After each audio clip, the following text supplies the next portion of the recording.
Item ಯಾವುದೇ ಇರಲಿ try ಮಾಡಿ ಆಚಿ ಚಿಕನ್ ಮಸಾಲಾ. ಉದ್ಘಾಟನೆಯಾಗಿ ವರ್ಷ ಕಳಿತಾ ಬಂದರೂ ಕೂಡ ಬ್ರಿಮ್ಸ್ ಕ್ಯಾಥ್ ಲ್ಯಾಬ್ ಇನ್ನೂ ಕೂಡ ಓಪನ್ ಆಗಿಲ್ವಂತೆ ಸಾರ್ವಜನಿಕರ ಚಿಕಿತ್ಸೆಗೆ ಅಂತ.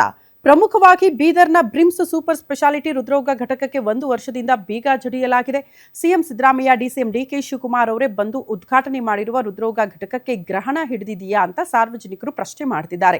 ಸಿಎಂ ಸಿದ್ದರಾಮಯ್ಯ ಉದ್ಘಾಟನೆ ಮಾಡಿ ಬರೋಬ್ಬರಿ 1 ವರ್ಷ ಪೂರ್ಣಗೊಂಡರೂ ಕೂಡ ಉದ್ಘಾಟನೆಯಾಗಿ ವರ್ಷ ಕಳೆದರೂ ಕೂಡ ಬ್ರಿಮ್ಸ್ ಕ್ಯಾಥ್ ಲ್ಯಾಬ್ ಇನ್ನೂ ಕೂಡ ಕಾರ್ಯಾರಂಭಗೊಂಡಿಲ್ಲ.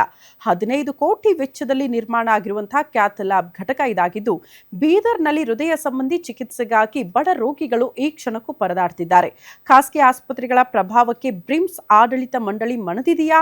ಖಾಸಗಿ ಆಸ್ಪತ್ರೆಯಲ್ಲಿ ಸಿಗುವ ಸೌಲಭ್ಯ ಬ್ರಿಮ್ಸ್ನಲ್ಲಿ ಇಲ್ಲ ಅಂತ ಜನ ಆಕ್ರೋಶ ಹೊರಹಾಕ್ತಿದ್ದಾರೆ. ಖಾಸಗಿ ಆಸ್ಪತ್ರೆಗಳಲ್ಲಿ ಹೃದಯ ಸಂಬಂಧಿ ಚಿಕಿತ್ಸೆಗಾಗಿ ಲಕ್ಷಾಂತರ ರೂಪಾಯಿ ಸುಲಿಗೆ ಮಾಡಲಾಗ್ತಾ ಇದೆ.